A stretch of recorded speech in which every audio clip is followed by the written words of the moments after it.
We'd like to thank all the people who provided support for us, and most importantly, Richard's wife, Tam, and her family. Richard loved Winnipeg, and he was one of the most accessible coaches this community's ever seen. He was a kind man who cared about others and had an uncanny way of making everybody around him feel good about themselves. He was very in tune to how our players were feeling and always was tremendously supportive of them. He always knew when to say a positive word to our players, also knew when to get after them when they needed discipline. He's been a tremendous role model for our players, also for our coaches.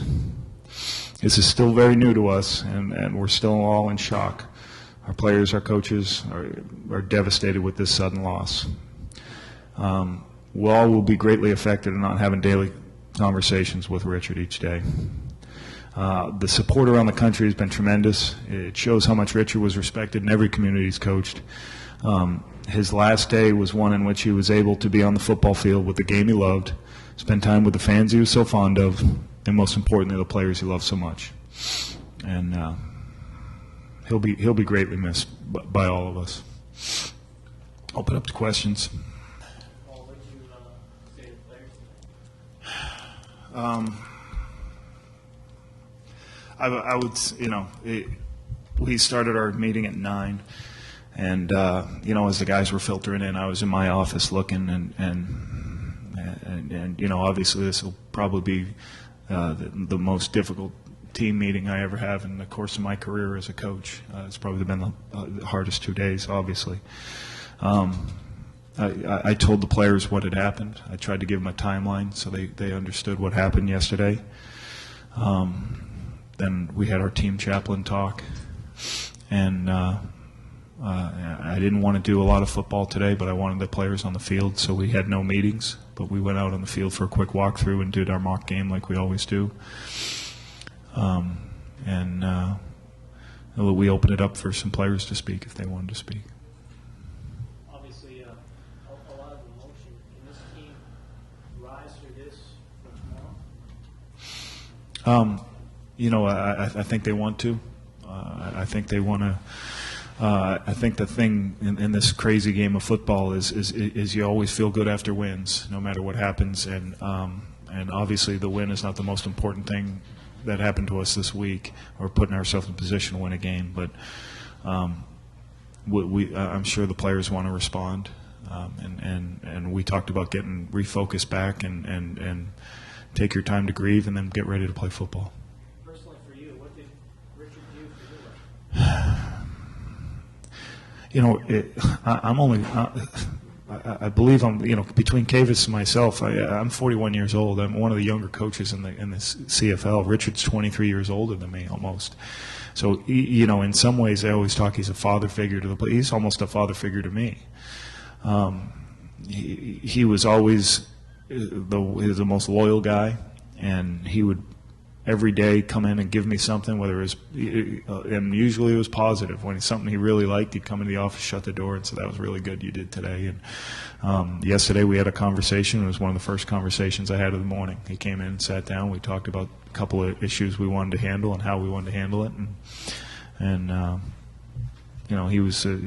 he was great to have on the staff because I know he had the pulse of our team.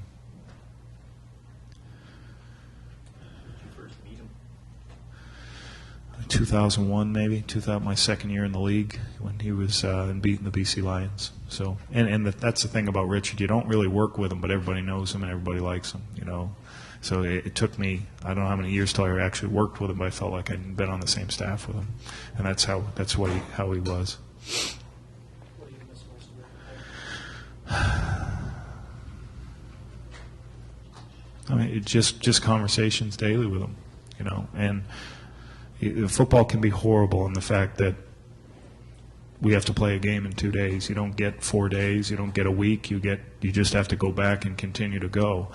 And for me, driving in yesterday at 5:30 in the morning, there were plenty of issues I had, and we're getting ready to prepare my team. And going home at 11:30 at night last night, it's a totally different thing. But you have to make that same drive in this morning, and that's what's hard about it.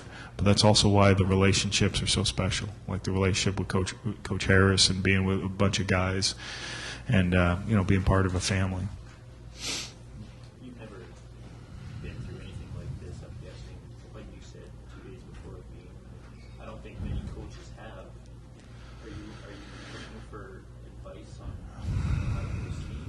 I've heard from a lot of people, but no, I mean it's hard when it happened. When we're there when it happened, and it's hard. It's hard that when any time this happens, but it was extra hard because we were there with them trying to help them. Yeah. What are you expecting? I mean, is this going to be a weird, emotional building tomorrow? Have you thought about that at all? I'm expecting our players will. I'm hoping our players get ready to perform, and they're going to have a moment of silence, I'm sure, and then I think our fans are going to help us get through it and get us emotional. And when we start playing, when the guys start enjoying being on the field and being together, they're going to start being a team and bonding and start making plays, and that's what we need to do tomorrow night. Do you know if the team is going to wear anything as a tribute to him tomorrow? Yeah, we're going to have stickers on our helmets, and RH. Coach, do you just want your guys and your staff to get through this week? Is that your objective right now? I mean, I know you want to win a football game, but I mean, your emotions are probably even greater than that thought. You just want to try and get through the week as best you can. Is that what your mind is right now? My mind today was, how do I address the players this morning? And my mind was more on players and Tammy Harris yesterday and today. I tried to spend 2 hours, 3 hours from 11 to 1 o'clock last night thinking about football and trying to set a game plan. But today, my thought process, I didn't go out on the field. When we did our mini field, I tried to stay with the players, and I just sat on the bench with the players and tried to listen if they had anything to talk to me. And nobody really wants to talk right now. There's still a lot of guys in shock. So our goal tomorrow is to get ready to go win and get our 2 points. And they talk about adversity in football. I don't think this is the adversity any of us we're expecting.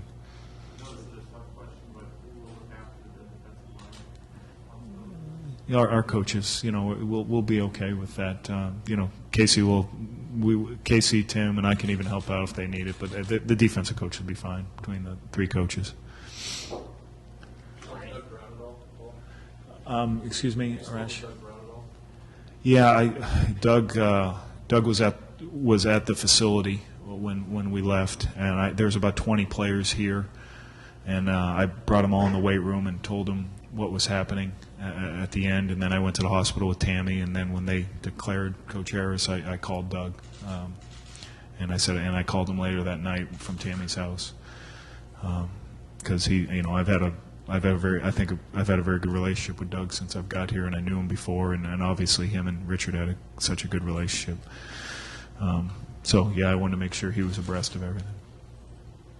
You named him assistant head coach, for a reason, because of the man and the type of coach he was. I mean, is there some way you can just sum up about what he was about? I was saying this on the field. I mean, he related to a player from Saskatchewan. You know what I mean? I mean, Richard is a guy who's not – every player responded to him and respected him. And I remember last year we had this exercise where everybody talked about who they trusted and why to get this team to trust each other more. And 2 players only talked about one coach, and then most people talked about their mom and their dad and their friends and their family. 2 players said Richard. And that, that bodes – it just shows, what character he brings every day to these kids and a lot of these kids don't have father figures. I was talking with Dorian Smith. He says he's the closest thing to a dad I've ever had. And we're going to miss that, And these are young, impressionable kids, and they need a good guidance. But the thing he could do is he'd lay the law down on them, too, and let them know when they're out of line. So I'm going to miss that tremendously, and I know our players are going to miss that. I'm just going to miss being on the field with them, give them a hug before a game.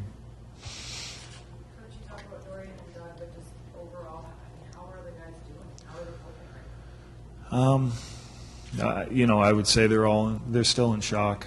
They had word spread pretty quick yesterday afternoon, but I don't think guys get emotional when they're by themselves. I know it was pretty emotional. We started our team meeting.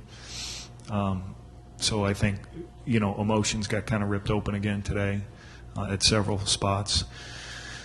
And they'll go home and, we told them to have some time to grieve, and then hopefully they can get together and do what they love to do, and play a game tomorrow night in front of their home crowd, and keep moving on. I'm sure Coach Harris would be fired up for us to go play. Well,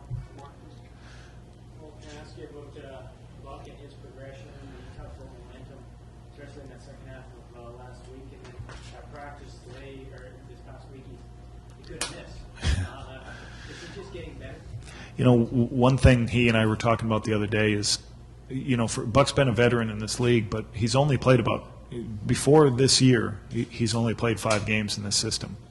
So he gets better every week, and throughout training camp he said the same thing. I'm much more comfortable. I know how to see. I see the field much better, and I understand where we're going with the ball. Now we got to continue to do that week after week, and it also helped. We had the same receiving core for 2 weeks in a row, and this will be the 3rd week in a row. But he did a tremendous job. There's only a couple things he missed, and he wants to correct them this week. So no, hats off to him. Well deserved Player of the Week. Yeah, I asked him that. I said, "Did you have any opportunities to slide?" He's like, "I didn't think so." I said, "Okay." He's the guy. I said, "If you got one, please slide." He goes, "I will." He should be okay. Yeah. The importance of, I think that's part of what you have to do. You can't be one-dimensional. You just have to make sure that the importance for us is getting first downs, more so than getting Fred Reed going. If we get a lot of first downs, Fred will touch the ball. If we don't get a lot of first downs, Fred will try to establish Fred, but if you can't, then you got to start throwing it a lot. So I think what we did last week, we got first downs on first down, throwing the ball, and then it allows you to run the ball, and Fred would tear off several long runs, so we're in second and short a lot, and we're able to go ahead and either do wedge or do a short yardage run, and it's tough to beat us when that happens, because I think we had 4 first downs in the 3rd quarter, and then the next play was a 60-yard touchdown pass. So I think the most important thing is we have a lot of plays offensively, then everybody can touch the ball. We got a lot of emails from fans just saying how they're going to come together tomorrow and celebrate them. Do you have a message for fans for tomorrow before we head into the game? I'll say this about the message to the fans. I would say they've been tremendous, and thanks for the support over the last day or so. I'll say this: Richard Harris really cared about the fans here. He was very approachable, and so it'd be great if they come out and try to support him tomorrow night and try to help us, because we're going to need the team's help. With the fans' help, our team's going to need help, and that's about it. Thank you very much. Thanks, guys.